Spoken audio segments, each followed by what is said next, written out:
Hello दोस्तों, आप सभी का हमारे यूट्यूब चैनल पर हार्दिक स्वागत है। आप सभी जल्दी जल्दी जुड़ जाइए हमारे इस लाइव सेशन में। और आज हम बहुत ही इम्पोर्टेंट कह सकते हैं कि आखिरी ये महामैराथन की क्लास हम लेने वाले हैं। और इस महामैराथन की क्लास में आगामी 23 फरवरी को जो आपका बोर्ड का एग्ज़ाम है, उसमें मैथ सब्जेक्ट के अंतर्गत 100/100 इसकी तैयारी करने के लिए हम लोग यहाँ लाइव सेशन लेकर के आए हैं। तो जल्दी जल्दी सब लोग जुड़ जाइए। और ये सेशन लंबा चलने वाला है क्योंकि ये महामैराथन की क्लास है। पूरे चैप्टर से मोस्ट इम्पोर्टेंट क्वेश्चन की एक सीरीज हम लेकर के आए हैं। इस वीडियो को देखने के बाद आप बोर्ड एग्जाम में 100 में से 100 लाने का दावा ठोक सकते हैं। तो बिना देर किए हम लोग इस लाइव सेशन को स्टार्ट करेंगे। तो जैसा कि आपके स्क्रीन पर लिखा हुआ है, UP board 2026 most important question, यानी टॉप 5, टॉप 50, टॉप 50 क्वेश्चन, जो इम्पोर्टेंट 50 क्वेश्चन की सीरीज इस वीडियो के माध्यम से आपको मिलेगी। और एग्ज़ाम में जाने से पहले इस वीडियो को आप निश्चित रूप से 2 बार 3 बार देख करके जाएं। निश्चित रूप से इसका फ़ायदा आपको मिलने वाला है। तो जैसा कि आप देख पा रहे हैं, पहला क्वेश्चन है बहुत ही इम्पोर्टेंट क्वेश्चन, कई बार बोर्ड एग्जाम में पूछा गया, रिपीटेड क्वेश्चन है, प्रीवियस ईयर एग्जाम में आया हुआ क्वेश्चन है। तो देखिए लिखा है 0 से पाई x/a² cos² x + b² sin² x dx। इसका मान कभी कभी कह देता है इसका मान ज्ञात कीजिए, या कभी कभी कह देगा कि इसको सिद्ध करिए कि π²/2ab के इक्वल होता है। तो दोनों का लगाने का तरीका वही है, चाहे मान निकालने के लिए पूछे चाहे सिद्ध करने के लिए पूछे। तो सबसे पहले इसको हम क्या मान लेंगे, आई मान लेंगे। इसके बाद P4 प्रॉपर्टीज है, आप जानते हो, 0 से a f(x) dx, 0 से f(a - x) dx most important properties है। और ये प्रॉपर्टीज इस निश्चित समाकलन के लगभग हर एक क्वेश्चन में पूछी जाती है। तो इस प्रॉपर्टीज को आपको ध्यान रखना है कि 0 से a f(x) dx है, तो 0 से a f(a - x) dx हो जाता है। तो वही प्रोसेस यहाँ करेंगे। 0 से पाई था तो 0 से a था तो a - x हुआ, 0 से पाई है तो π - x हो जाएगा।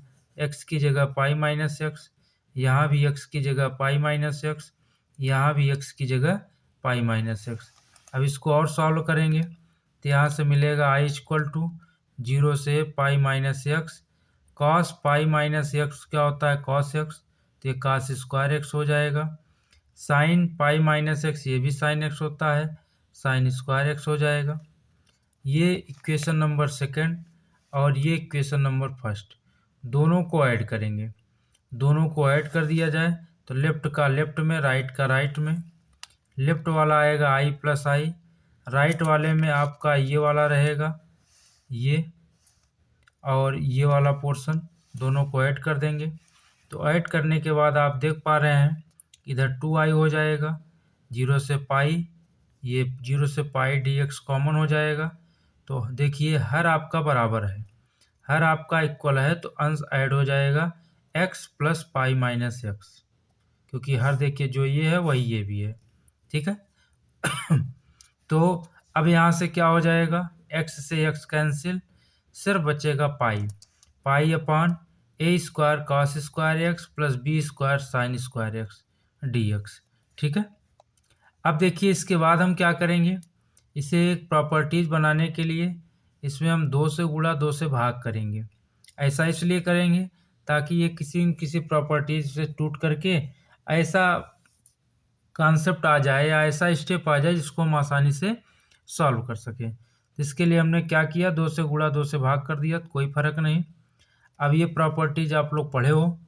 0 से 2a f(x) dx, ये जो है ट्वाइस, ये 2 पहले चला आएगा, और 0 से f(x) dx होता है कब, यदि f(x) एक क्या है, सम फलन है, ठीक है। जब ये इवन फंक्शन होता है तो इस कंडीशन में होता है, जब ऑड फंक्शन होगा तो इस पूरे का रिजल्ट 0 हो जाता है। तो यहाँ से वही काम, ये 2 चला आया पहले और ये पाई था ही। अब 0 से a मतलब π/2, बाकी जो था वही लिखा है, 2 से 2 कैंसिल हो गया, ठीक है। अब क्या बच्चा I equal to pi 0 two pi by 2 1/a² cos square x plus b² sine square x. अब इसमें करेंगे क्या, कॉस स्क्वायर एक्स से ऊपर और नीचे हम भाग कर देंगे। जब भाग करेंगे, भाग करने के बाद क्या आएगा देखिए, अंश तथा हर में कॉस स्क्वायर एक्स से भाग करने पर भाग कर देंगे तो ऊपर 1/cos स्क्वायर एक्स आ गया, वो a² cos square x upon cos square x, यहाँ भी sign square x upon cos square x. आप जानते हैं 1/cos स्क्वायर एक्स क्या होता है, सेक स्क्वायर एक्स, ये स्क्वायर होगा प्लस ये साइन अपॉन कॉस क्या हो जाएगा, tan स्क्वायर एक्स। ठीक है, अब यहाँ से हम क्या करेंगे, अब यहाँ से आपको दिखाई दे रहा है, अगर ये वाले को लेट कर लें तो ये वाला मिल जाएगा, प्रतिस्थापन यानी सब्स्टिट्यूशन मेथड लगाएंगे। तो हमने क्या किया, b tan x को t मान लिया, तो जब b tan x को t मानेंगे तो इसका अवकलन करेंगे, b होगा tan x का सेक स्क्वायर एक्स dx, ये dt आ जाएगा। आपको चाहिए क्या, ये वाली वैल्यू चाहिए आपको, सेक स्क्वायर एक्स dx की जगह क्या हो जाएगा, dt बाई b हो जाएगा। ठीक है, जब भी हम मानते हैं तो लिमिट भी आपकी चेंज होती है। अभी लिमिट 0 से पाई बाई टू थी, अब क्या होगी, जब x की वैल्यू यहाँ 0 रखेंगे तो t की वैल्यू भी 0 आ जाएगी, क्योंकि tan 0 की वैल्यू 0 होती है। फिर अगली अपर लिमिट पाई/2 रखेंगे तो यहाँ tan पाई/2 tan 90 होता है, tan 90 की वैल्यू क्या होती है, इनफाइनाइट। तो जो लिमिट 0 से पाई/2 थी अब वो 0 से इनफाइनाइट हो गई, तो यहाँ से लिमिट 0 से इनफाइनाइट हो गई। 1/ ये a² रहेगा, b tan x की जगह t रखेंगे तो t² हो जाएगा, और जैसा कि इसकी वैल्यू आप लोग निकाल चुके हो, इस पूरे की जगह पर हम क्या रखेंगे, dt बाई b, तो यहाँ से बाई b बाहर हो जाएगा, यहाँ 0 से infinite 1/a² plus t² dt बचेगा। और आप ये फार्मूला जानते हो, ये लिखा गया है 1/a² प्लस x² dx होता है 1/a tan inverse x by a plus का c। ठीक है, तो यहाँ से वही हो जाएगा, यहाँ से 1/a हो जाएगा, tan इनवर्स x की जगह t है, t बाई a हो जाएगा। लिमिट आपकी 0 से इनफाइनाइट थी, 0 से इनफाइनाइट रहेगी। अब क्या करेंगे, upper limit minus lower limit. Upper limit क्या है, अपर लिमिट इनफाइनाइट है, लोअर लिमिट 0 है, तो tan inverse infinite by A minus tan inverse 0 by A. आप जानते हैं कि अभी tan इनवर्स इनफाइनाइट का जो मुख्य मान होता है वो क्या होता है, पाई/2, क्योंकि इनफाइनाइट की जगह हम क्या रखेंगे, tan पाई/2, tan से tan इनवर्स कटेगा पाई/2, और ये 0 0 रहेगा, और इधर पाई/a भी आपका है, तो ये पाई/2 का मल्टीप्लाई करेंगे तो पाई का गुणा होकर पाई² हो जाएगा, और 2 का गुणा होकर 2a भी हो जाएगा। यही आपको सिद्ध करना था। तो ये क्वेश्चन सिद्ध करने के लिए भी आ सकता है या फिर इसका मान ज्ञात करने के लिए भी आ सकता है, तो आपको दोनों ढंग से तैयार रहना होगा। जो भी क्वेश्चन पूछा जाएगा इससे रिलेटेड आप आसानी से कर लेंगे, और ये 8 नंबर में 8 अंक में ये पूछे जाने की संभावना है इस क्वेश्चन की। ठीक है, चलिए अब इसी क्रम में दूसरे इम्पोर्टेंट क्वेश्चन की तरफ चलते हैं। दूसरा इम्पोर्टेंट क्वेश्चन जो है ये आपका अवकल समीकरण से है, बहुत ही इम्पोर्टेंट है। ये लिखा हुआ है dy/dx। आप इस वीडियो को देख रहे हैं, इसको लाइक कर दीजिएगा, देखने के साथ साथ इस वीडियो को लाइक करिएगा, मित्रों के साथ शेयर करिएगा, और हमारे चैनल को अभी तक सब्सक्राइब नहीं किया है तो सब्सक्राइब करना मत भूलिएगा। चलिए दूसरे प्रश्न की बात किया जाए तो dy/dx equal to x plus 2y minus 3 upon 2x plus Y minus 3। ठीक है, तो इसको आपको हल करना है। अब आप देख पा रहे हैं, न तो ये वेरिएबल सेपरेबल मेथड से होगा, न तो होमोजीनियस से होगा, और न ही इसका लीनियर वाला समझ में आ रहा है। तो इसका मतलब ये थोड़ा सा अलग टाइप का फंक्शन है। इस टाइप के फंक्शन को ध्यान देना है कि जब भी ऐसा फंक्शन आए dy/dx equal to ax plus B Y plus C upon a1x plus b1y plus c1। ठीक है, कहने का मतलब कि ऐसा फंक्शन आ जाए और a/a1 does not equal to b/b1। अगर ये केस आता है तो इसके लिए आपको क्या करना है, ये सिस्टम फॉलो करना है। ठीक है, जब भी ऐसा केस आएगा तो ये थोड़ा सा अलग टाइप का है क्वेश्चन, और आपकी एनसीईआरटी बुक में ऐसे क्वेश्चन नहीं दिए गए हैं। ठीक है, लेकिन ये क्वेश्चन बोर्ड एग्जाम में पूछा गया क्वेश्चन है।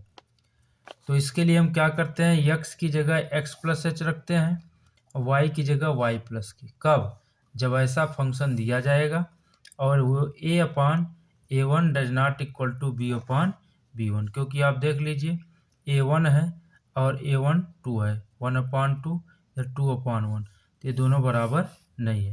अगर इक्वल होते तो दूसरा कॉन्सेप्ट लगता, इक्वल नहीं है, इसलिए हम क्या करेंगे, एक्स की जगह एक्स प्लस एच रखेंगे, वाई की जगह वाई प्लस के रखेंगे। चलिए, तब यहाँ से D Y by D x की जगह क्या हो जाएगा, D capital Y upon D capital X. ठीक है, इस चीज़ को विशेष ध्यान देना है, इतने कॉन्सेप्ट को। ठीक, चलिए रखा जाए, तो यहाँ रख देंगे एक्स की जगह X plus H plus two, Y की जगह Y plus K minus three. अब क्या हो जाएगा, two x plus H plus Y plus K minus three. अब ऊपर को सॉल्व करिए, X plus H plus two Y, two का multiply two K minus three, नीचे भी टू का multiply two x plus two H plus Y plus K minus three. अब क्या हो जाएगा, एक्स प्लस टू वाई हो गया, और इधर क्या बचा, H plus two K minus three, नीचे two x plus Y plus two H plus K minus three. ठीक है, इसके बाद क्या होगा, एच के वाले को एक साथ कर लेते हैं और इन दोनों को हम जीरो बनाने का प्रयास करते हैं। एच और के की ऐसी वैल्यू ज्ञात किया जाए जो इन दोनों को जीरो कर दें। तो इसको निकाल करके हम क्या करेंगे, अलग से दो समीकरण बना लिए। बनाने के बाद किसी भी मेथड से आप इसको लगा सकते हो, सिर्फ आपको यहाँ से एच और के की वैल्यू चाहिए बस। तो चलिए, इसके लिए हमने क्या किया, ये दो उठाया, दो को उठाकर ऊपर सभी में गुणा कर दिया, दो एक नम दो, दो दूनी चार, दो त्याई छः, दो जीरो में जीरो। अब ऊपर से एक उठाया, एक उठा करके इसमें मल्टीप्लाई किया, एक दूना दो, एक करना में एक, एक तीन तीन, एक जीरो में जीरो। तो ये प्लस माइनस माइनस प्लस, ये कैंसिल हो गया। चार के में एक के घट जाएगा तीन के, छः में तीन घटेगा तीन, तो के इक्वल टू आ गई वैल्यू कितना, एक। ठीक है, अब के एक आ गया तो के का मान कहीं रख दो तो एच आ जाएगा, समीकरण एक में रख दिए तो एच, के भी एक है एच भी एक है। अब जैसे ही के और एच एक एक रखेंगे यहाँ, तो ये भी जीरो हो जाएगा, ये भी जीरो हो जाएगा। इसका मतलब X plus two Y upon two x plus Y बचेगा, सिर्फ यही बचेगा। ठीक है, अब ये आपको दिख रहा है होमोजीनियस है, समघाती फंक्शन है, इसके लिए हम y equal to v x let करेंगे। तो यहाँ से D Y by D x की जगह क्या आ जाएगा, v plus x d v by D x.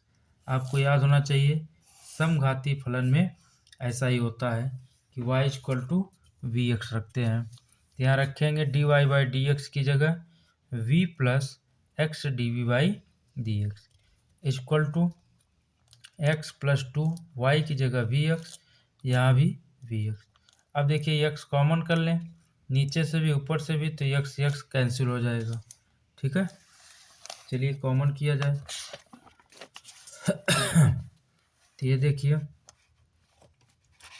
x common कर कैंसिल कर दिए, प्लस v को उठा ला इधर माइनस v, एलसीएम आ गया टू प्लस v, यहाँ x d v by D x है, वन प्लस टू v, इसके बाद मल्टीप्लाई करेंगे minus two v minus v square, इससे ये कैंसिल हो गया।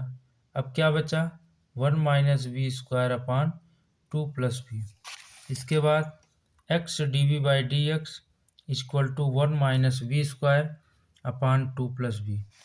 अब यहाँ से देखेंगे two plus V upon one minus v square d v equal to one by x d x. ठीक है, डी एक्स इधर भेज दिए, वी वाला एक तरफ कर लिए। अब यहाँ से देखा जाए तो इसको तोड़ेंगे, one plus v one minus v में टूटेगा। अब इसके बाद जब ऐसा टूटेगा इसके लिए हम क्या करेंगे, पार्शियल फ्रैक्शन करेंगे। पार्शियल फ्रैक्शन के लिए क्या करते हैं, जितने भी फैक्टर होते हैं सबके साथ एक एक कांस्टेंट ले लेते हैं, A upon one plus V, B upon one minus V. ठीक है। इसके बाद इधर का एलसीएम लेंगे तो नीचे नीचे कट जाएगा, ए के साथ 1 माइनस बी के साथ 1 प्लस बी। अब एक बार इसको जीरो करेंगे, एक बार इसको जीरो करेंगे। ये जीरो कब होगा? जब v की वैल्यू -1 होगी। तो v इक्वल टू -1 पुट कर दिया। पुट करने पर यहाँ 2 - 1 और ये भी -1 + 1 हो जाएगा, ये 0 हो जाएगा। तो यहाँ से a की वैल्यू क्या आ गई? 1/2। अब यहाँ ये 0 कब होगा? जब v की वैल्यू 1 पुट करेंगे। ठीक है, तो यहाँ 1 पुट कर देंगे तो ये आ जाएगा 2 + 1 और इधर ये 0 हो जाएगा, ये बचेगा, यहाँ भी 2 हो जाएगा। तो 3 = 2 भी, यहाँ से b की वैल्यू 3/2। अब ले आकर के यहाँ पर रख दे, a की वैल्यू 1/2 रखेंगे, b की वैल्यू 3/2। a की जगह 1/2, b की जगह 3/2। इसके बाद रखने के बाद अब इसका समाकलन किया जाएगा। तो देखिए ये रख दिए वैल्यू, रखने के बाद 1/1 + b, तो यहाँ से 1/2 बाहर, सिर्फ इसी का इंटीग्रेशन होगा। 3/2 भी बाहर, इसका इंटीग्रेशन होगा। इधर 1/x और dx, इसका log 1 + b हो जाएगा, इसका log 1 - b होगा। लेकिन 1 - b का फिर से डिफ्रेंसिएशन करेंगे तो माइनस आएगा, इसलिए यहाँ प्लस की जगह क्या हो गया? माइनस हो गया। अब 1/x का log x होता ही है, प्लस में log ही c हम कांस्टेंट ऐड कर लेंगे। ठीक है, इसके बाद 1/2 log 1 + b -3 log 1 - b = log x + log c। तो क्या आ जाएगा? log 1 + b -3 log 1 - b, ये जो 1/2 कॉमन था इसको भेज दिया इधर, तो 2 log c, 2 log x + 2 log c आ जाएगा। ठीक है, अब आप y = vx माने थे, तो यहाँ से v की वैल्यू निकालेंगे तो y/x हो जाएगा। तो जहाँ जहाँ v है y/x रख दिया, यहाँ भी। ठीक है, अब ये log c के पहले जो 2 था इसको हटा के यहाँ कर दिया, क्योंकि आप जानते हो log m⁴n ये होता है n log m। तो पावर जो रहता है पहले आ सकता है, पहले वाला ऊपर भी जा सकता है। ठीक है, इसके बाद अब यहाँ से LCM log x + y -log x log m/n लग गया, ये m है n है, -3 log ये हो गया। अब फिर माइनस माइनस प्लस हो जाएगा, 3 log x = 2 log x + log c²। तो इससे ये दोनों कट गया, क्योंकि 3 में से घटाएंगे 2 आएगा, और इधर भी 2 ऑलरेडी है, 2 से 2 कट गया। बचा log x + y, 3 log x - y log c²। तो ये 3 भी ऊपर चढ़ा दिए, ये क्यूब हो गया। अब log m - log n, तो log m/n हो गया, = log c²। तो log से log कैंसिल हो गया। अब बचा क्या? x + y/x - y का क्यूब = c², यानी कि x + y की जो वैल्यू है वो c² x - y का क्यूब है। ठीक है, अब चूंकि आपने क्या माना था? स्मॉल x की जगह कैपिटल X + h माना था, स्मॉल y की जगह कैपिटल Y + k माना था। तब यहाँ से कैपिटल X की वैल्यू निकालेंगे तो h इधर आएगा, x - h, y की जगह y - k। तो कैपिटल X की जगह x - h रखना है, कैपिटल Y की जगह y - k रखना है। तो रख दीजिए x - h + y - k अपन नीचे भी यही = c²। और आपको ये भी पता है कि h की वैल्यू 1 है, k की वैल्यू 1 है, इसके पहले हम लोग निकाल चुके हैं। तो यहाँ रख देंगे x - 1 + y - 1, x - 1 - y + 1, इससे ये कैंसिल हो गया। ऊपर आया x + 2, x + y - 2, और अपान में नीचे x - y का होल क्यूब c²। तिर्यक गुणा कर देंगे तो x + y - 2 इधर जाएगा, c² x - y का होल क्यूब। यही आपका क्या होगा? फाइनल आंसर हो जाएगा। ठीक है, तो उम्मीद करते हैं कि ये वाला प्रश्न भी आपको समझ में आया होगा। आप इसको 2 बार 3 बार रिपीट करिएगा, दोहराइएगा, क्योंकि आखिरी रण है, आखिरी शंखनाद है।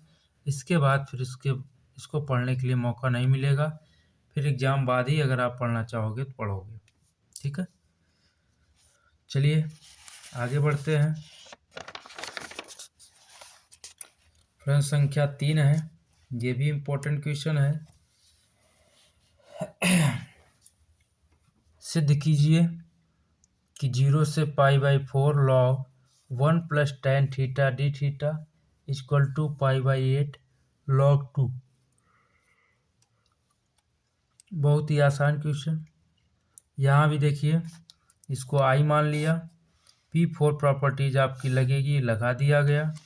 फिर यहाँ से 0 to π/4 जब रखेंगे तो ये देखिए tan x - y का फार्मूला बनेगा, और ये फार्मूला आपके बगल में लिखा हुआ है, tan x - tan y upon 1 + tan x tan y। तो यहाँ से 1 + tan π/4 - tan theta upon 1 + tan π/4 into tan theta. अब इसकी वैल्यू आप जानते हो 1 होता है, तो 1 - tan theta upon 1 + tan theta. इसका एलसीएम लेंगे, tan से tan कट जाएगा, यहाँ 2 अपॉन 1 + tan थीटा।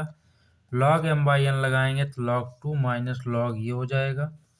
इसके बाद अब इसकी लिमिट अलग, इसकी लिमिट अलग लगा करके हम अलग अलग इंटीग्रेशन करेंगे।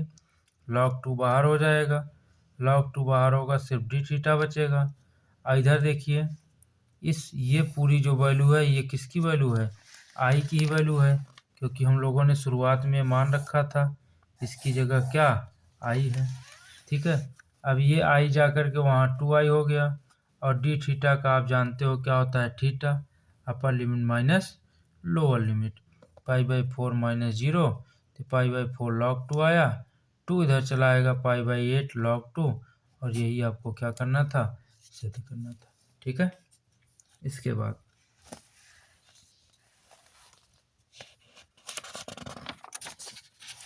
अगले क्वेश्चन की बात किया जाए। अगला क्वेश्चन है √cot x + tan x। बहुत ही अच्छा क्वेश्चन। इसका मान आपको निकालना है। सबसे पहले इसको साइन और कॉस के टर्म में हमने इसको तोड़ दिया, cos upon sine, sine upon cos. अब एलसीएम ले लेंगे, √sin x √cos x आ जाएगा, इसका इसमें मल्टीप्लाई कॉस हो जाएगा, इसमें साइन हो जाएगा।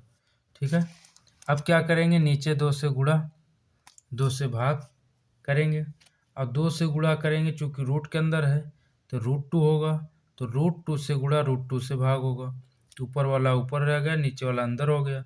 अब ये फार्मूला बनता है किसका, sin 2x का। अब यहाँ देखिए sin 2x हो गया। अब sin 2x में एक जोड़ दिए, घटा दिए अपने से, इसको सरल बनाने के लिए एक जोड़ दिया गया, घटा दिया गया। अब यहाँ 1 है, इन दोनों माइनस कॉमन कर लिए तो 1 - sin 2x आया। अब 1 - sin 2x को हम ऐसा लिख सकते हैं, मतलब cos x - sin x का होल स्क्वायर, या sin x - cos x का होल स्क्वायर। तब इसको मान लिया गया। अब इस पूरे की जगह हम रख दिए, ये रखेंगे, तो यहाँ सब इसको t मानेंगे, t मान लेंगे, ये मिल जाएगा, ये t माना, ऊपर वाला मिल गया, 1/√1 - t²। और इसका जो फार्मूला होता है क्या होता है, sin 1x। ये आ गया sin 1t, और t की जगह आपने क्या माना था, sin x - cos x, तो √2 sin 1 sin x - cos x + c। ये भी आपका आसानी से सॉल्व हो गया।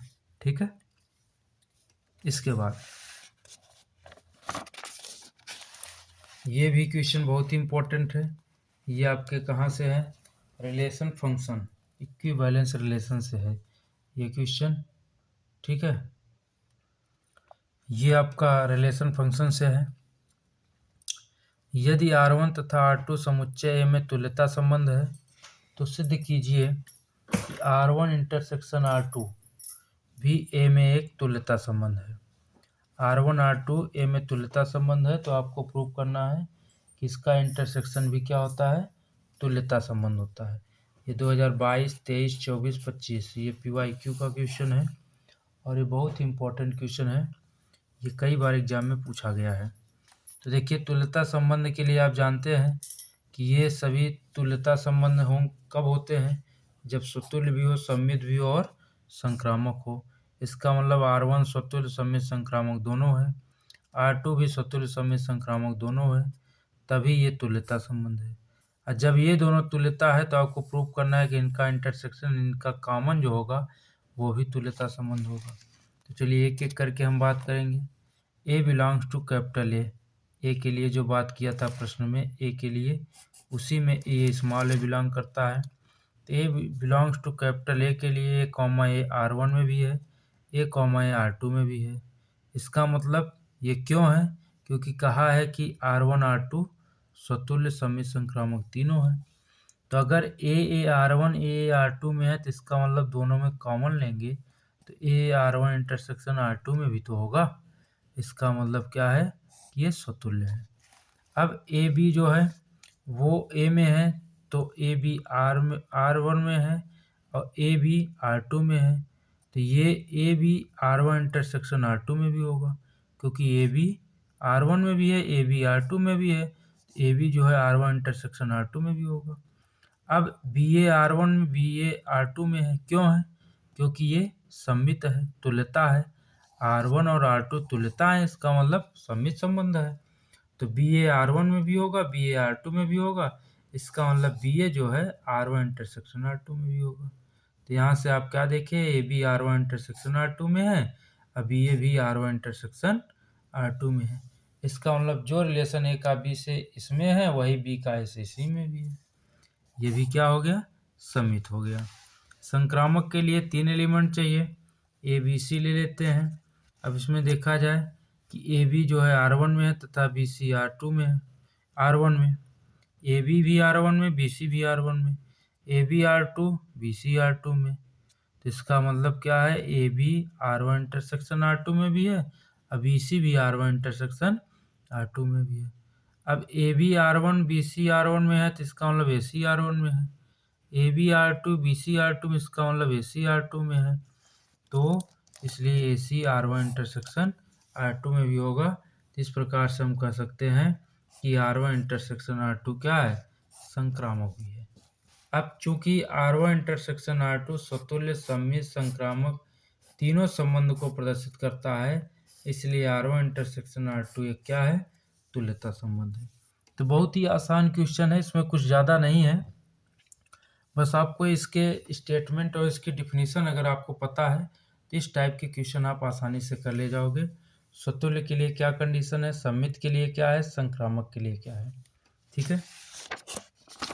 तो थोड़ा सा इसके बारे में हम जिक्र कर देते हैं।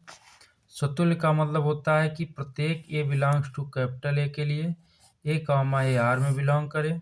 सममित जो ए बी आर में हो उसी का ए से बी में जो रिलेशन आर में है वही बी से ए का वही रिलेशन आर में होना चाहिए।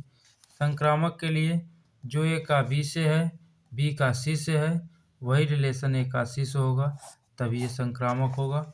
अगर स्वतुल्य सममित संक्रामक तीनों होते हैं तभी हम इसको इक्विवेलेंस रिलेशन, तुल्यता संबंध करते हैं। और तीनों में अगर कोई एक नहीं हुआ तो इक्विवेलेंस रिलेशन नहीं होता, अर्थात तुल्यता संबंध नहीं होता है, ठीक है। चलिए आगे बढ़ा जाए। अगला इम्पोर्टेंट क्वेश्चन, ये बहुत ही इम्पोर्टेंट क्वेश्चन है।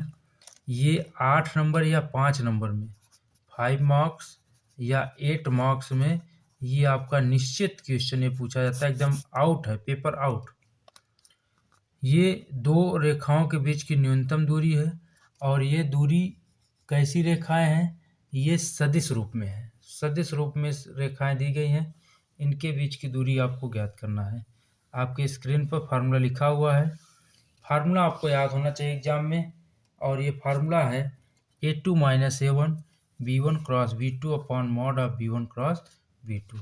ये A1 हो गया, B1 हो गया, A2 हो गया, B2 हो गया। तो सारा मामला दिया गया है, ये A1 है, ये B1 है, ये A2 है और ये B2 है। सारी चीज़ें आपको पता हो गई, A1 B1 A2 B2। अब क्या करना है, A2 में से A1 घटा दीजिए तो A2 ये है और A1 ये है, इसको घटा दिए तो आपका आया आई कैप माइनस के कैप। फिर B1 क्रॉस B2 चाहिए तो ये B1 और B2 है, इन दोनों का क्रॉस कर दिए। क्रॉस करने के लिए आपको पता है क्या करते हैं, डिटर्मिनेंट लगाते हैं, आई कैप जे कैप के कैप। तो यहाँ से 2 माइनस 1 1 2, ये देखिए लिखा हुआ है ना, 2 माइनस 1 1, 3 माइनस 5 2। 3 माइनस 5 2। अब आई कैप लेंगे तो आई कैप लेंगे, ये क्लोज होगा, ये 4 बचेंगे। जे लेंगे तो ये क्लोज होगा, ये 4 बचेंगे। के लेंगे तो ये क्लोज होगा, ये 4 बचेंगे। ठीक है, अब गुणा करेंगे, 2 एक -2। ठीक है, और ये 5 हो गया, माइनस जे, ये 4, पहले इसका होता है 4 माइनस 3 के -10 प्लस 3 हो गया। अब हल कर लिए तो b1 क्रॉस b2 आ गया 3i कैप माइनस जे कैप माइनस 7k कैप। अब इसका मॉड निकालना है, तो मॉड निकालने के लिए क्या करते हैं, आई जे के कैप के कोफिशिएंट का स्क्वायर करके उसका स्क्वायर रूट निकालेंगे तो ये आया √59। अब सारे मामलों को ले जा करके इस फार्मूले में रख दिया जाए। इसकी जगह ये मान निकाला गया है, और ये मॉड वाले की जगह ये निकाला गया है √59 रख दिए। हल कर लिए, तो हल करने के बाद इसका डॉट प्रोडक्ट होगा आई के साथ, जे के साथ, के साथ। तो यहाँ आई और के है, ये है आई का 1 का 3 में 3 हो जाएगा, -1 का -7 में +7 हो जाएगा, 7 3 जोड़ेंगे 10 आएगा, 10/√59 यही रेखाओं के बीच की दूरी है। ये सदिश रूप है। किसको कौन सा रूप है, वेक्टर फॉर्म, वेक्टर फॉर्म कहा जाए या सदिश रूप कहा जाए। ठीक है, तो निश्चित रूप से एग्जाम में आता है, बहुत ही आसान है। बस आपको ये फार्मूला आपको पता होना चाहिए हर हाल में। अगर ये फार्मूला पता रहेगा तभी आप कर पाओगे, अदरवाइज नहीं कर पाओगे। ठीक है, तो चलिए अगले क्वेश्चन की तरफ चलते हैं। अगला देखा जाए तो ये देखिए, दूरी का ये भी सवाल है, लेकिन ये कौन सा रूप है, ये कार्तीय रूप है। कौन सा, कार्तीय रूप, एकदम फिक्स है। दूरी का एक सवाल आना 100% फिक्स है। आप इस वीडियो को देखिएगा और पेपर देने के बाद आकर के इस वीडियो में कमेंट करके बताइएगा कि ये इस टाइप का क्वेश्चन पूछा गया था कि नहीं पूछा गया था। बदलेगा, सिर्फ डिजिट बदल सकता है, टाइप यही रहेगा। 100% मैं वादे के साथ कह सकता हूँ कि ये क्वेश्चन निश्चित रूप से एग्जाम में आने वाला है, इसलिए इसको आप अच्छे से तैयार करिएगा। ये इसके पहले जो बताया सदिश रूप का और कार्तीय रूप, दोनों रूप के बीच की दूरी और बीच का कोण, इन दोनों कॉन्सेप्ट से 100% आपको सवाल देखने को मिलेंगे। अगर नहीं मिलेंगे तो आप पेपर देने के बाद आइएगा हमारे इस वीडियो में, वीडियो पड़ा रहेगा, आप कमेंट जरूर करिएगा सर ऐसा क्वेश्चन नहीं देखने को मिला। अगर मिलेगा तो भी कमेंट करिएगा कि सर आपने बताया था, इसको हमने पढ़ा, इसको कर लिया है। ठीक है, तो चलिए देखा जाए, बिना देर किए हुए इसको भी आगे बढ़ाएंगे, क्योंकि समय कम है, काम ज़्यादा करना है। और 23 फरवरी को शाम को जो पेपर है आपको 2 बजे से, उस पेपर को एकदम चीर करके आना है। चीरने का मतलब सारे क्वेश्चन को हल करके आना है, एकदम पेपर फाड़ देना है। पेपर फाड़ने का मतलब ये समझना है कि ये भी क्वेश्चन बचे नहीं, सारा क्वेश्चन आप कर डालिए। ठीक है तो देखिएगा, ये दिया गया है, ये 2 रेखाएं हैं, एक ये है एक ये है। इनकी हम तुलना करेंगे इनके मानक रूपों से। ये मानक रूप होता है, ये भी मानक रूप होता है। तो यहाँ से x1 आपका -1, y1 -1, z1 -1, और ये क्या है, a1 b1 c1, a1 b1 c1 ये लिखा हुआ है। यहाँ x2 3, y2 5, z2 7, और a2 b2 c2, ये a2 b2 c2। ठीक है, अब ये फार्मूला होता है x2 - x1, y2 - y1, z2 - z1, a1 b1 c1, a2 b2 c2। ठीक, इसको आपको क्या करना है, रटना नहीं है, बस समझना है। x2 - x1, y2 - y1, z2 - z1, a1 b1 c1, a2 b2 c2। अब इसके बाद ये वाला लिखने के लिए आप इसको रोक दीजिए, इसको रोक दीजिए। तो जब इसको रोकेंगे तो ये दोनों बचेंगे, b1 c2 b2 c1 ये। अब इसको रोक दीजिए, a1 c2 a2 c1 ये। अब इसको रोक दीजिए, a1 b2 a2 b1 ये। ठीक है और स्क्वायर लगाना है ये आपको। इसके बाद सारा मसाला आपको मिला हुआ है, सब ले आकर के रख दीजिए, जो वैल्यू जहाँ है वहाँ रख दीजिए। रखने के बाद इसको हल करिए। हल करेंगे, ऊपर वाले का प्रसार करना होगा। 4 ले लिए, 4 लेंगे तो ये बंद, ये 4 बचेंगे। 6 लेंगे तो ये बंद, 7 1 1 1 बचेगा। 8 लेंगे तो ये बंद, ये 7 दूनी 14 और ये +6 हो जाएगा। अब हल करेंगे तो ऊपर वाला हल करने पर आपका आया कितना, -116। अब -116 आया और नीचे वाले को आप 116 रूट में आया था, इसको आप 4 × 29 लिख सकते थे। 4 का वर्गमूल 2 हुआ, 2 से काट सकते हैं तो ये आया 58। 58/√29। ऊपर वाले 58 को भी हमने तोड़ा, तोड़ने के बाद पता चला 2 × 29 आया। 29 को भी √29, इससे ये कैंसिल हो गया, क्या बचा 2√29। यही आपका क्या है, इतना दूरी हो जाएगा, इतना मात्रक हो जाएगा। ठीक है, इसका कोई मात्रक नहीं होता है, इसलिए सिर्फ मात्रक या इकाई लिखा जाता है। तो ये सदिश रूप और कार्तीय रूप, मैं फिर से कह रहा हूँ 100% सदिश रूप और कार्तीय रूप से आपके क्वेश्चन पूछे जाने हैं। सदिश रूप, कार्तीय रूप, दूरी या कोण, अभी कोण का भी क्वेश्चन मैं कराऊंगा। दूरी या कोण में से एक कॉन्सेप्ट जरूर आपसे पूछा जाएगा, सदिश रूप में से और कार्तीय रूप में से, तो आप इसको जरूर पढ़िएगा। और इस वीडियो को अगर आप देख रहे हैं अभी तक लाइक नहीं किए हैं तो लाइक कर दीजिए, क्योंकि लाइक में कमी आती है तो हमारा मनोबल डाउन होता है। आप लाइक करेंगे तो हमें लगता है कि बच्चे लाइक कर रहे हैं, हम अच्छा कंटेंट दे पा रहे हैं और अच्छा देने का प्रयास करते हैं। ठीक है, चलिए अगले क्वेश्चन की तरफ बढ़ते हैं।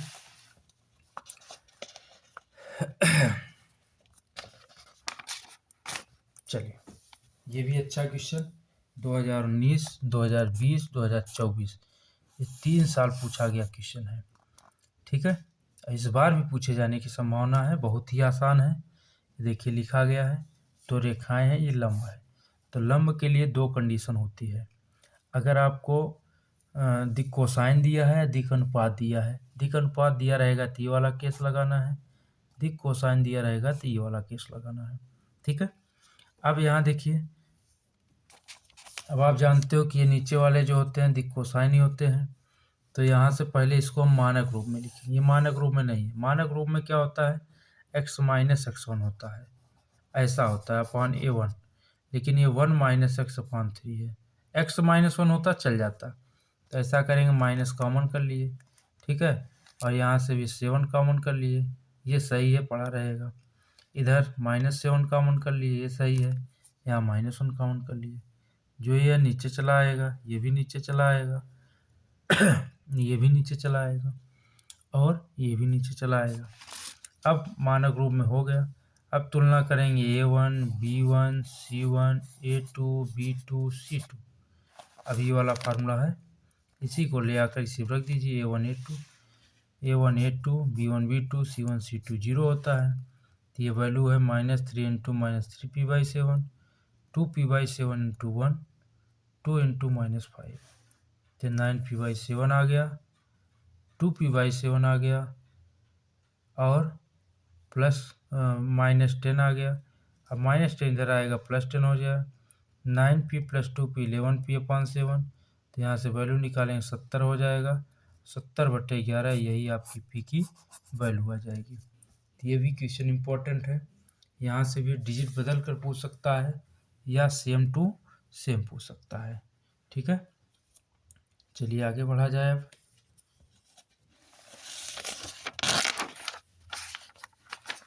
ये प्रायिकता से बहुत ही इम्पोर्टेंट क्वेश्चन, बहुत ही फेमस क्वेश्चन। ये एक लीप वर्ष को यादृच्छा चुना गया हो तो इसकी क्या प्रायिकता है कि वर्ष में 53 मंगलवार होंगे 2019-2024। या तो 53 मंगलवार पूछता है, या 53 रविवार पूछता है, 53 सोमवार पूछता है, तो आंख मूंद करके इसका आंसर क्या लगाना है, 2/7। कब, जब लीप वर्ष बोलेगा तब। अगर सामान्य वर्ष बोला तो 1/7 लगाना है। ठीक है, कैसे होता है देखिए, बताते हैं कि एक लीप वर्ष में 366 दिन होते हैं, इसमें 52 पूर्ण सप्ताह होता है और 2 दिन शेष बचते हैं। आप देख लीजिए, 366 में भाग देंगे तो कितना आएगा, 2 दिन शेष बचेगा। और 2 दिन कौन कौन से होंगे, या तो सोमवार मंगलवार हो सकता है, मंगलवार बुधवार हो सकता है, बुधवार बृहस्पतिवार, बृहस्पति शुक्र हो सकता है, शुक्र शनि हो सकता है, शनि रवि हो सकता है, रवि सोमवार हो सकता है। तो 1 2 3 4 5 6 7, इसमें आप देखिए मंगलवार पूछा तो मंगलवार यहाँ आया है, यहाँ आया है। सोमवार पूछता सोमवार यहाँ आया है, यहाँ आया है। जो भी पूछेगा हर दो दो जगह आया होगा, इसीलिए इसकी प्रायिकता क्या हो जाएगी 2/7। अगर ये सामान्य वर्ष की बात करेगा तो मतलब कितने 365 दिन होते हैं। 7 से भाग देंगे तो 52 पूर्ण सप्ताह और एक दिन शेष बचेगा। एक दिन आने का मतलब 1/7 हो जाएगा। सामान्य वर्ष के लिए किसी भी दिन की प्रायिकता पूछे तो 1/7 और अधिवर्ष या लीप वर्ष की बात पूछे तो 2/7। इस बात को हमेशा ध्यान रखना है। कभी कभी ऑप्शनल में आ जाता है तो आंख मूंद करके आप इसमें टिक लगा सकते हो, कोई प्रॉब्लम की बात नहीं है। ठीक है।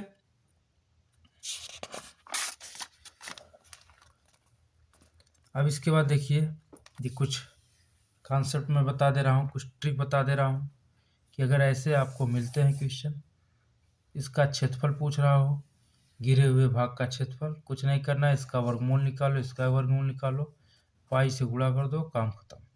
36 का वर्गमूल 6, 9 का वर्गमूल 3, पाई से गुणा करो 18 पाई, 16 का वर्गमूल 4, 25 का 5, 20 पाई। अब इसका आंसर आपको बताना है, कमेंट के माध्यम से आप बताइएगा कि इसका आंसर क्या आएगा। देखते हैं आप लोग बता पाते हैं कि नहीं। इसका आंसर इसका आएगा, मैं देखूँ कमेंट के माध्यम से और फिर मैं उसके कमेंट को लाइक करूँगा और उसका बताऊँ रिप्लाई दूँगा, उसको थैंक्स और गुड दूँगा। ठीक है। देखना है कौन कौन इस वीडियो को देख रहा है और यहाँ तक कौन कौन पहुँचा है वीडियो को देखते हुए, क्योंकि इसका आंसर वही दे पाएगा जो यहाँ तक देखेगा। बहुत सारे लोग इसको बढ़ा करके देखते हैं, तो देखना है इस पर किसकी नज़र जाती है कि इसका आंसर क्या आएगा। और टॉप 10 स्टूडेंट को अगर 1 घंटे के अंदर, यानी वीडियो पब्लिश होने के 1 घंटे के अंदर अगर टॉप 10 स्टूडेंट जो इसका आंसर देंगे, उसको मैं अपनी तरफ से 100 रुपये का पुरस्कार राशि भी डायरेक्ट उनके अकाउंट में देने का प्रयास करूंगा, 1 घंटे के अंदर अगर जो इसको रिप्लाई कर देता है। ठीक है। मिलते हैं अगले वीडियो में। देखिए यदि a equal to 0 minus tan α/2 tan α/2 0 हो तो सिद्ध कीजिए 1 + a equal to 1 - a cos α minus sin α cos α। बहुत ही इंपॉर्टेंट क्वेश्चन, और ये आपका कहाँ का है, ये आप व्यू से है, मैट्रिक्स से। सबसे पहले हम करते क्या है, tan α/2 को t मान लेते हैं, तो यहाँ 0 हो जाएगा, -t हो जाएगा, t हो जाएगा 0 हो जाएगा। अब i + a निकाल लें, तो i + a निकालेंगे तो i आपका 1001 और ये आ गया। अब राइट हैंड साइड में i - a चाहिए। अब आपको ध्यान देना होगा कि cos α है, cos α की ये फार्मूला होता है, sin α की ये होता है। तो यहाँ पर tan α/2 की जगह t रखेंगे तो 1 - t² + 1 t² और यहाँ 2t/1 + t² हो जाएगा। अब ले आकर के यहाँ रख दीजिए, cos α माइनस sin α है, तो cos α की जगह ये वैल्यू रख दी गई, sin की जगह ये रख दी गई, फिर sin की जगह ये, cos की जगह चारों वैल्यू रख दी गई। रखने के बाद अब क्या करेंगे, अब इसको घटा दिया गया है। देखा जाए तो 1/1 + t² सभी में है, कॉमन कर लिया गया। ये बच्चा 1 - t² -2t 1 - t²। ठीक है। अब देखा जाए तो अब ये 1/1 + t² बाहर है। अब इसका और इसका मल्टीप्लाई करेंगे, तो हमने बताया ऐसे उठाएंगे और ऐसे मल्टीप्लाई होगा। तो देखिए इसका गुणा इसमें करेंगे ये हो जाएगा, t का इसमें 2t², इसका इसमें करेंगे ये आएगा, इसका इसमें करेंगे ये आएगा। फिर इसका उठाएंगे, इसके साथ ये आया, इसको उठाएंगे, इसको उठाया इसके साथ, इसको उठाया इसके साथ, फिर इसको इसके साथ, फिर इसको इसके साथ, ये आ गया। ठीक है। अब इसके बाद इसको और हल करेंगे, सॉल्व कर लेंगे। सॉल्व करने के बाद देखा जाएगा जो रिजल्ट आएगा आपका ये आएगा, 1/1 + t² बाहर है, बाकी अंदर का रिजल्ट ये है। तो देखा जाए 1 + t² यहाँ भी है, यहाँ भी है, यहाँ भी है, अंदर गुणा कर दीजिए तो ये कैंसिल हो जाएगा, ये भी, ये भी, ये भी। 1 - t t - 1, यही आपका क्या है, RHS है। ये LHS में भी यही आया था, यही RHS भी आया है। इसका मतलब LHS RHS के इक्वल है, यही आपको सिद्ध करना था। तो बहुत ही ईजी वे में हमने बताने का प्रयास किया है, और निश्चित रूप से आप अगर इसको देखते हैं इस वीडियो को, तो ज़रूर आपके एग्ज़ाम के लिए बहुत ही लाभदायक साबित होने वाला है। चलिए आगे बढ़ा जाए। ये भी ऑब्वियस से रिलेटेड है। एफ ऑफ एक्स की वैल्यू दी गई है cos x minus sin x 0, sin x cos x 0, 0 0 1।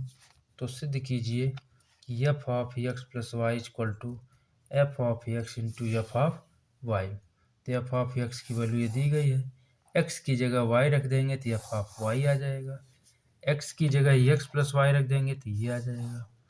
अब आप देख लीजिए राइट हैंड साइड में f of x into f of y है, इसको ले लेते हैं, इसकी वैल्यू रखेंगे, रखने के बाद ऐसे उठाएंगे और इससे गुणा करेंगे, पहला पहले में, दूसरा दूसरे में, तीसरा तीसरे में, फिर पहला पहले में, दूसरा दूसरे में, तीसरा तीसरे में, पहला पहले में, दूसरा दूसरे में, तीसरा तीसरे में, फिर इसको उठाएंगे ये, ठीक है। ऐसे गुणा करेंगे तो ये फार्मूला बनेगा cos x cos y sin x sin y cos x plus y बनेगा, ये sin x प्लस वाई बनेगा, यहाँ से माइनस कॉमन कर लेंगे तो sin x प्लस वाई बनेगा, और ये cos x प्लस वाई बनेगा। तो आप देख रहे हो ये किसकी वैल्यू है, शायद ये है f of x plus y. इस पूरे की जगह हम क्या लिख सकते हैं, f of x plus y. तो f of x into f of y equal to क्या आ गया, f of x plus y. तो ये क्वेश्चन भी प्रूफ हो गया। ठीक है, बहुत आसान है, आपको ऑब्यू का गुणा तो आना ही चाहिए, क्योंकि साल भर आपने बड़ी मेहनत से पढ़ा है, तो ये गुणा आपके लिए बहुत बड़ी बात नहीं है। ठीक है, इस वीडियो को लाइक ज़रूर करिएगा। जो लोग इस वीडियो में बने हुए हैं वो कमेंट के माध्यम से बताएंगे कि ये सब क्वेश्चन आपको समझ में आ रहे हैं या कहीं कोई प्रॉब्लम है। अगर प्रॉब्लम है तो इन सभी का हमने अलग अलग वीडियो भी अपलोड किया है, आप वहाँ पर, जिसको मैं सॉल्व करते हुए अपलोड किया हूँ, वहाँ पर आप देख सकते हैं। अब चूँकि ये सलूशन हमारे पास पड़ा था, इसलिए मैंने इसको एक वीडियो में समाहित करने का प्रयास किया है। ठीक है, अब देखिए बहुत ही अच्छा क्वेश्चन और कॉलेज के अनुप्रयोग से है। 12 नंबर क्वेश्चन हम लोग पहुँच चुके हैं। दो संख्याएं ज्ञात कीजिए जिनका योगफल 6 है तथा उनके घनों का योगफल निम्नलिखित है। तो इसमें मान लेते हैं, माना पहली संख्या x, दूसरी संख्या 6 माइनस एक्स, क्योंकि दोनों को जोड़ने पर 6 आना चाहिए। तो एक x है, दूसरी क्या हो जाएगी 6 माइनस एक्स। अब दोनों संख्याओं के घनों का योग कितना है, s है, मान लिया हमने। तो यस, इसका क्यूब करो x क्यूब, इसका भी क्यूब करो 6 माइनस एक्स का होल क्यूब, अवकलन कर दिया जाए x का पेज। ठीक है, क्योंकि निम्नलिखित या उच्चिष्ट मान निकालने के लिए अवकलन करना जरूरी होता है। तो अवकलन करेंगे, ये 3x स्क्वायर आ जाएगा, ये 3, 6 माइनस एक्स का स्क्वायर, इसका फिर से अवकलन करेंगे -1, तो ये आया ds बाई dx, ये 3x स्क्वायर माइनस 3, और ये 6 माइनस एक्स का स्क्वायर रहेगा ही। दोबारा अवकलन कर दिया जाए तो 3 दूनी 6x हो जाएगा, 3 दूनी 6 हो जाएगा, 6 माइनस एक्स, 6 माइनस एक्स का फिर से करेंगे -1, माइनस माइनस क्या प्लस 6 और 6 माइनस एक्स, गुणा कर देंगे 36 माइनस 6x, इससे ये कैंसिल हो गया, ये आया 36, जो कि क्या है धनात्मक। धनात्मक राशि का मतलब ये होता है कि ये क्या होता है, ये निम्नलिखित मान होता है। ठीक है, आपसे प्रश्न में बोला भी है। तो यस के उच्चिष्ट या निम्नलिखित मान के लिए इसको एक बार सिंगल डेरिवेटिव को 0 के बराबर करते हैं, तो यहाँ से 0 के बराबर करने पे x की वैल्यू क्या आई 3 आ गई। जब x की वैल्यू 3 आ गई, इसका मतलब x इक्वल टू 3 पर देखेंगे 36 आया, जो कि 0 से बड़ा है, इसलिए x बराबर 3 पर यस का मान निम्नलिखित होगा।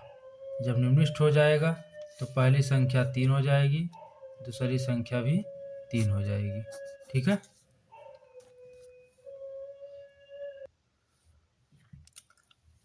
अगला इम्पोर्टेंट क्वेश्चन है, सिद्ध कीजिए कि दी हुई तिर्यक ऊंचाई तथा उच्चिष्ट आयतन वाले लंबवृत्तीय शंकु का शीर्ष कोण क्या होता है, tan इनवर्स रूट। इसमें तिर्यक ऊंचाई आपको गिवन है और इसका आयतन जो है उच्चिष्ट है। तो हमने आपको कई बार बताया है जिसके लिए उच्चिष्ट या निम्निष्ठ शब्द या उच्चतम या निम्नतम शब्द यूज करेगा उसी का अवकलन करना होता है। तो यहाँ उच्चिष्ट आयतन की बात किया गया है, इसका मतलब आयतन का ही अवकलन करना होगा। तो हम क्या करेंगे, पहले मान लेंगे शंकु की तिर्यक ऊंचाई एल, अर्ध शीर्ष कोण थीटा है, ये थीटा हो गया, एल हो गया, ये ए बी इसको ओ मान लेते हैं, ये ऊंचाई एच और त्रिज्या आर है। आपको प्रूव करना है यही कि अर्ध शीर्ष कोण क्या होता है, tan इनवर्स √2 होता है। ठीक है। अब त्रिभुज एओबी में बात किया जाए तो साइन थीटा, इसके लिए लंब क्या होगा आर और कर्ण क्या होगा एल, आर बटे एल। आर का मान निकालेंगे तो क्या हो जाएगा एल साइन थीटा। अब इसी में हम बात करें कॉस थीटा लिया जाए तो कॉस थीटा इक्वल टू आधार एच बटे एल हो जाएगा। तो यहाँ से एच बराबर एल कॉस थीटा। अब शंकु का आयतन आपको पता ही है formula 1/3 pi r square h. तो यहाँ से आर की जगह क्या रखेंगे एल साइन थीटा, एच की जगह एल कॉस थीटा। तो L square sine square theta हो गया और ये L cos theta, L cube sign square theta into cos theta.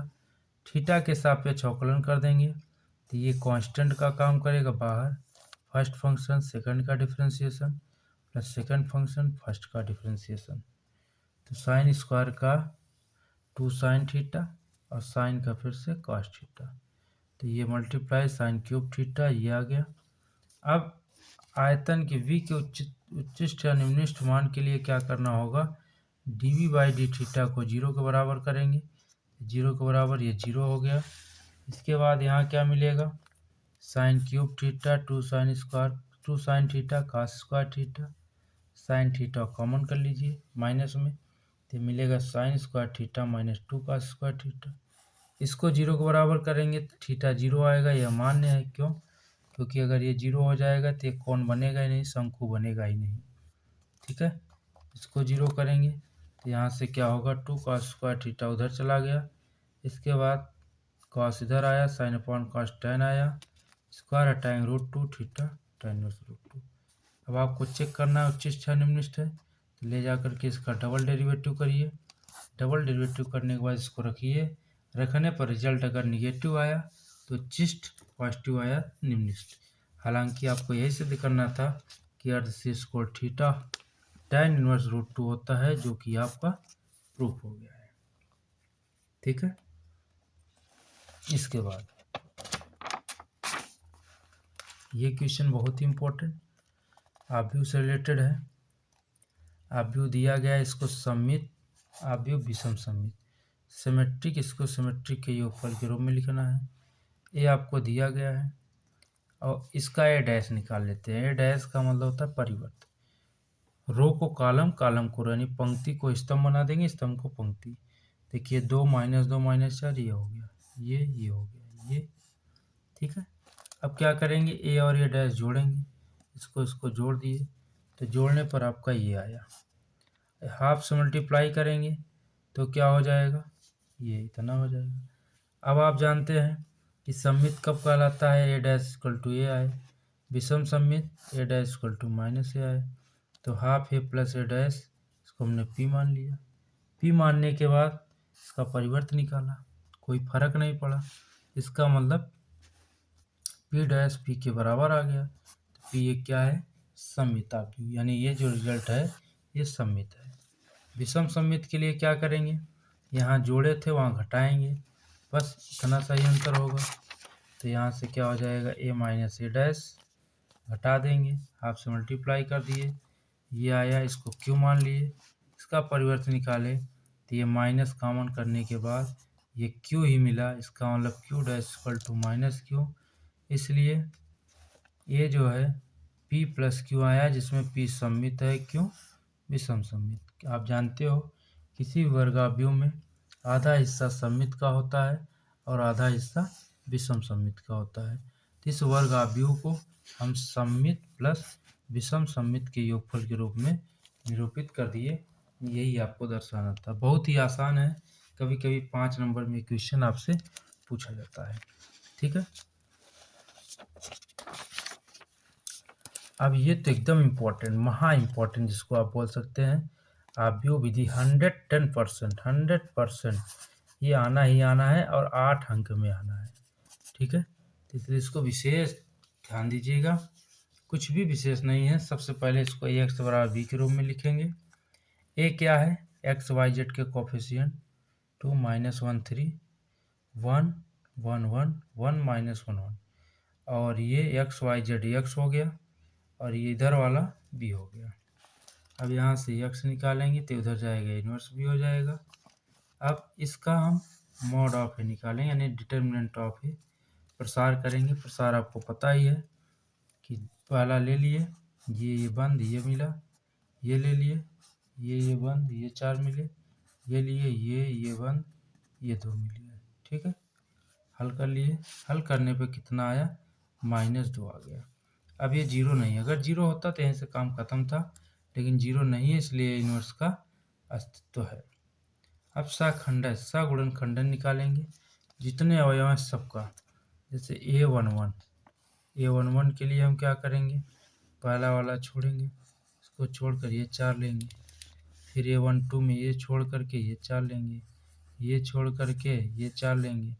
फिर ये वाला लिया जाएगा जब 21, तो ये छोड़कर ये 4 लिया जाएगा। ठीक है, मतलब जिस भी एलिमेंट की बात होगी उससे संबंधित रो कॉलम छोड़कर जो 4 एलिमेंट बचेंगे वही लिए जाएंगे, लेकिन अल्टरनेट चिन्ह। जैसे प्लस माइनस, फिर प्लस, फिर माइनस प्लस माइनस, फिर प्लस माइनस प्लस। ठीक है, हमेशा ध्यान दीजिएगा, इसका जो होता है plus minus plus minus plus minus plus minus plus, इस ऑर्डर में चलता है अल्टरनेट। इसका सिंबल याद रखना है, हर एक एलिमेंट का निकालना है। जैसे इसका, अब इस 1 का निकालेंगे हम, क्या करेंगे, ये छोड़ देंगे तो ये गुणा होगा, ये 4 एलिमेंट। ठीक है, तो ये निकाल लेंगे, यहाँ लिखा हुआ है। और हल किया जाए, अब जब आ गए तो इसके सखंडों से आव्यूह बनाएंगे। A11 A12 A13 A21 A22 A23 A31 A32 A33 रख देंगे सारे मान को। इसका परिवर्त निकालेंगे, इसके परिवर्त को हम क्या बोलते हैं, एडजॉइंट ऑफ ए, सखंडज। एडजॉइंट ऑफ ए आ गया, ए इनवर्स का फार्मूला होता है एडजॉइंट ऑफ ए बटे मॉड ऑफ ए। तो a inverse is equal to -1/2। ये मॉड ऑफ ए की वैल्यू -2 थी और एडजॉइंट की वैल्यू ये है ना। अब दोनों को रख करके इससे गुणा करेंगे, -1 1 2 0 1/2 1/2, ये ए इनवर्स आ गया।